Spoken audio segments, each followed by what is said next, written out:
this is the annotation analysis of the Ecchoing Green, which is the second poem we'll be studying from Blake's Songs of Innocence. The first thing we need to look at is the title. Titles are a really good place to start with any poetry. So, first thing first. Echo. What is being echoed on the Ecchoing Green? You'll notice on your copy there should be non-standard spelling where it's CC. So first of all, what is echoing? So is it the sounds of the play? Is it a repeat of memories? Because this poem has a lot of reference to memories. Does it reflect something that's been lost? Is echoing from the past. The extra C, the double C in Ecchoing Green, makes the echo sound even longer. So it's also got an oral sound effect with the extra C. Okie dokie.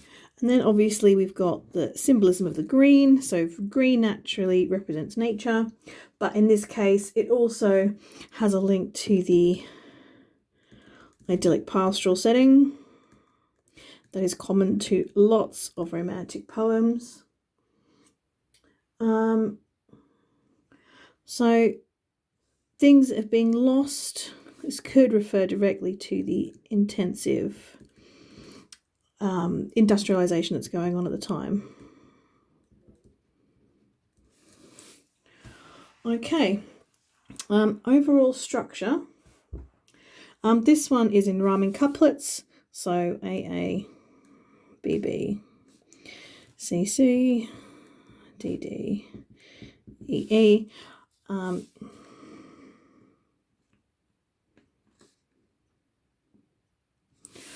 And it has 3 10-line stanzas, and it's in chronological order of the day's events.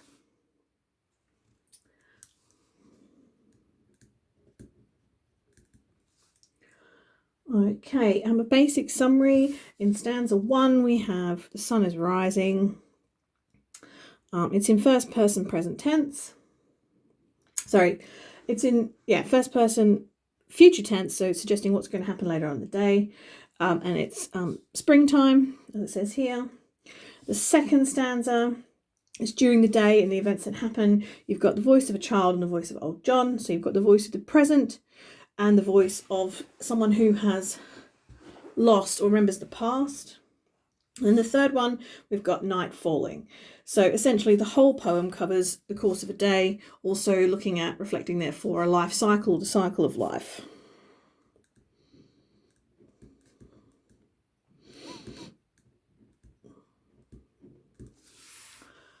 Okay, so the voice, our narrator is a child, referenced by our.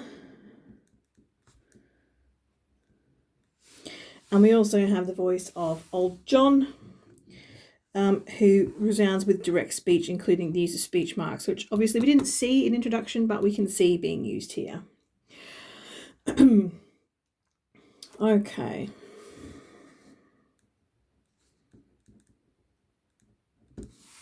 Okay. And this is direct speech. Okay, we're just going to go stanza by stanza now, identifying interesting things that pop out to us from a linguistic and alliterative level. Okay, so we've got the start of the day. The sun does arise. Does arise is archaic syntax, which means it's an old-fashioned way of saying the sun comes up. So we wouldn't say does arise, we would say the sun rises. So this is a very old-fashioned, archaic way of saying that. Syntax just means the way words are organized in a sentence.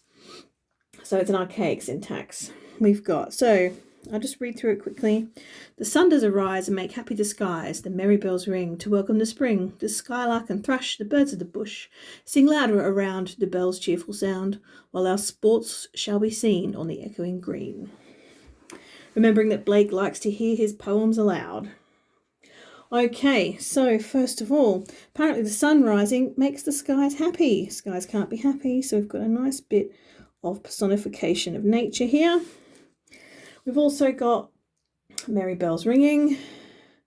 Again, bells can't be happy. So another example of personification. And they are welcoming the spring. Again, personification. So lots of examples of personification of natural things. Okay, to give us the idea that anything we do that might impact nature would have an emotional effect. These two as well, the idea that the bells are ringing is a nice piece of oral or sound imagery. We can hear the bells ringing in our head. Okay, we've got two birds mentioned here. They're commonly mentioned in romantic poems and they represent different things. So the skylark and the thrush, they're both songbirds. So they both sing beautifully. The thrush is the pastoral symbol as the pastoral symbol of freedom. So it represents, I imagine, the freedom of childhood, and ultimate joy, whereas the skylark is the pastoral symbol of ultimate joy.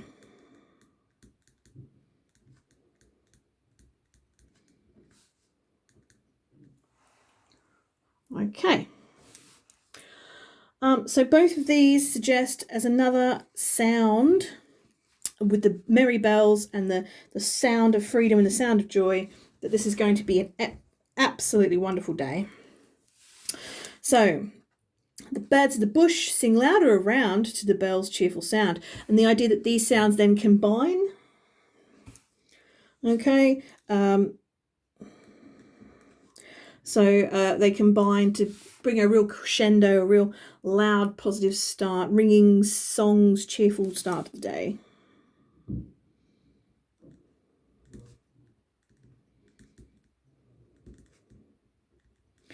And remember, here we've got the bells being cheerful, so we know that's another example of personification.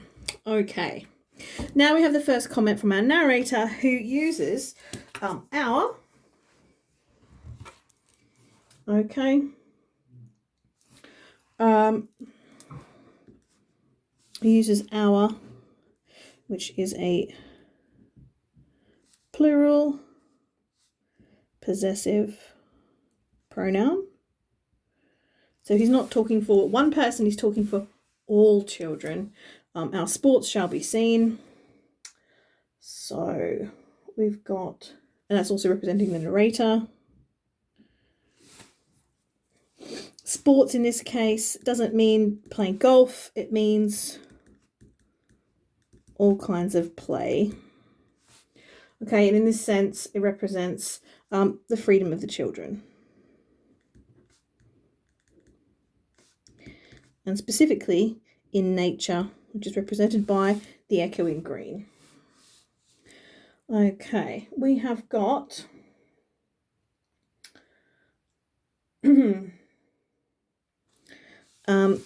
with the idea, I'm just going to circle these for you in a different colour. So we've got cheerful, skylark, thrush, welcome, merry, happy. All of those give us a really nice semantic field of joy, very much like the introduction. So nature creates joy. Okay, we've got on the Echoing Green here, oh sorry, shall be seen. So this is shall be. Shall is the modal verb. It's in the future, so what will be seen in the future, so it's infinite verb, which also suggests that it's an ongoing activity, an activity that keeps happening over and over again, like a day starts and ends over and over again. So something that you would see often, a tradition, if you will. Okay, we've got the preposition on, for where all this freedom and repetition takes place. And this is the first repetition of this line. So this line is repeated at the end of the first stanza, at the end of the second stanza, and at the end of the third stanza of where these traditions take place. The only difference being that in the final stanza, the word echoing changes to darkening. Okay, so repetition is on the Echoing Green. Now there are 3 repetitions of green, 3 parts of the day, 3 stanzas in the poem. It's all a lovely pattern. And again, the idea of echoing suggests the sound reverberates, carries on through time, just like if you were listening to kids play in a park, the sound would kind of echo across the open space. So it works to suggest that the space it's an open, echoing space. Okay, stanza 2. Old John with white hair. I'll read this for you. Old John with white hair does laugh away care, sitting under the oak among the old folk. They laugh at our play, and soon they all say, such were the joys when we all, girls and boys, in our youth time were seen on the Echoing Green. So remember in this stanza, this is the old people watching the children reminiscing. There's quite a nostalgic feel to this one, hence the use of past tense when the old people speak. Okay, Old John is a common pastoral symbol for a shepherd. So someone who is old and wise.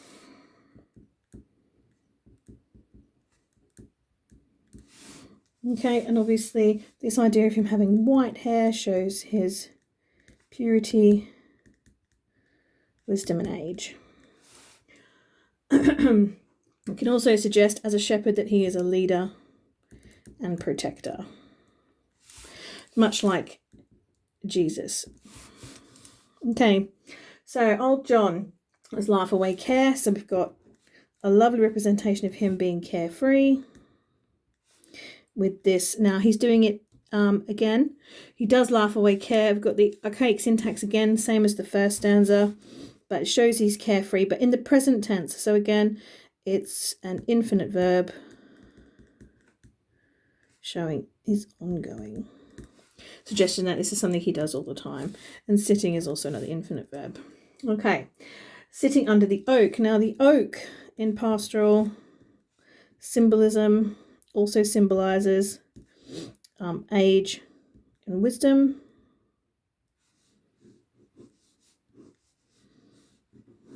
Okay, and you'll notice that the oak is among the old folk, suggesting that they all share this wisdom. And the word among is a preposition. Okay, so, and again, he laughs care away, but the old folk all laugh at our play. So we've got the narrator and the old people coming together here. Okay, the constant use of this collection of infinite verbs, sitting, laugh, play, laugh, say, all of these suggest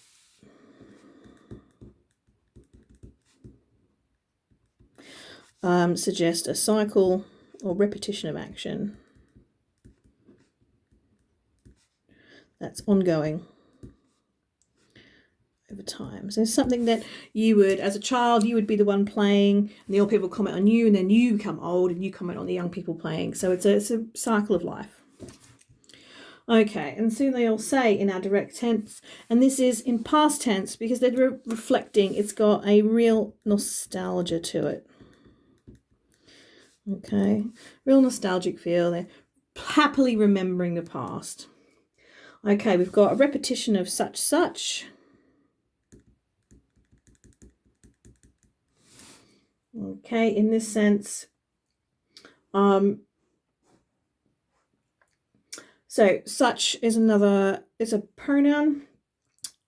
It means that, those. Such were the joys. So We've got a predeterminer here, were. Gives us information about when this took place. We've got a lovely, again, positive feeling with joys when we all, girls and boys, in our youth time were seen on the Echoing Green. So youth time is a noun phrase, a group of nouns together that create an image. We've got past tense here for seen. So here we've got our past tense finite verbs. This has already taken place.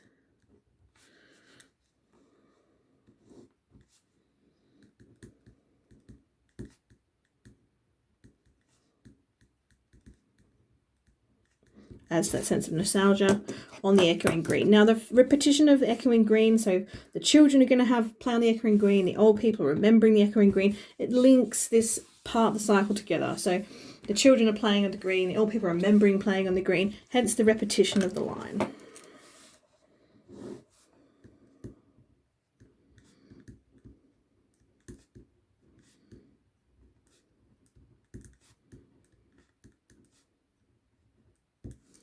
So it links the activities of the old and young. Okay, so remembering our stanzas are in chronological order. Okay, so we get to the third stanza towards the end of the day.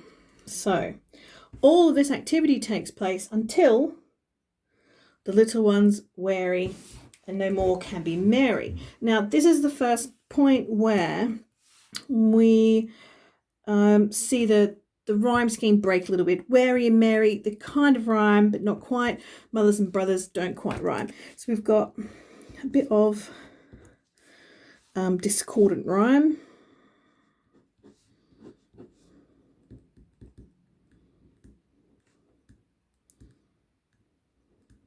Or a break in the rhyme scheme, which suggests there is a break in what's happening. So again, it could lead to the end of the day, end of the cycle, or as suggested by the beginning, the echo of a memory, the end of a time, the end of a tradition. Okay.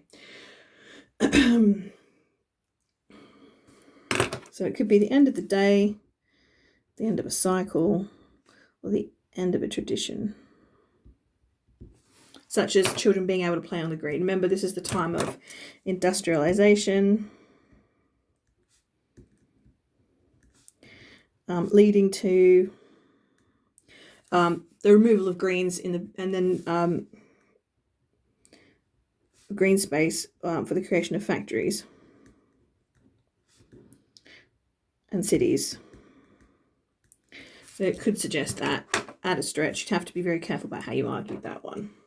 Okay, so the tired children are went again. This idea that they're weary suggests that they're tired, and it's the little ones. So again, this is the children. And tired children can't play. And again, this idea of children being tired, remember that it wasn't just adults who worked in the factories and were used for labour, it was also children. So this could suggest labouring children who are too tired to play. Not children who are tired from play. Especially with this idea that they no more can be merry. Okay. All right, so we've got an end to the children's playing, which could suggest the end of that access to those abilities, children being seen as being able to play, and instead the Industrial Revolution. Okay, the sun does descend. So this is a repetition that echoes. It echoes the opening line to show again that cycle. And our sports have an end. Our narrator pops back in to talk about our sports have an end. So this is again the end of the day, the end of a cycle, the end of it, possibly the end of a tradition. Around the laps of their mother, many sisters and brother. Really straightforward simile here. Comparing the children to the birds in the first stanza.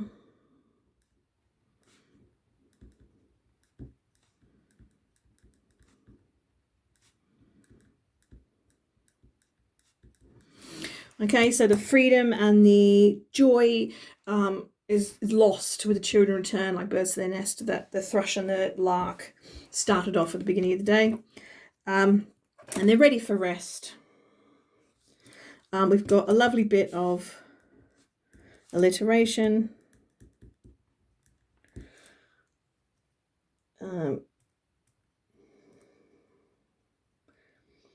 Okay. The rolling liquid nature of this alliteration suggests that how tired the children are.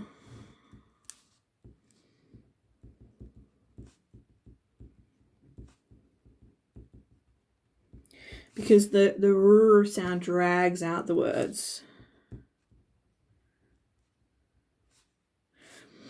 In this case, it drags out the noun rest.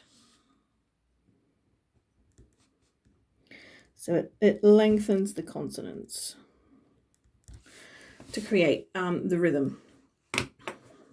Okay. Right, and we've got another repetition. So no more seen suggests perhaps that this is the end of sports on the green completely, as in the end of a tradition of children being able to play and play outside, and the end possibly of that sort of a shift into more industrial life for children who are living in big cities. And we've got a real change in tone here with the darkening green. So this is a repetition of the line at the end of the first two stanzas. But instead of the echoing green now, it's a darkening green. Again, suggesting an ending and the lack of light. Okay, but also it could be the end of the day. It could be the end of the life cycle, and it could also be the end of the tradition. The idea that it's darkening could also sort of suggest that it's a fading memory for the old and the young who won't be able to make those memories anymore. Okay. Hopefully you've not got any questions, and I hope you enjoyed that one.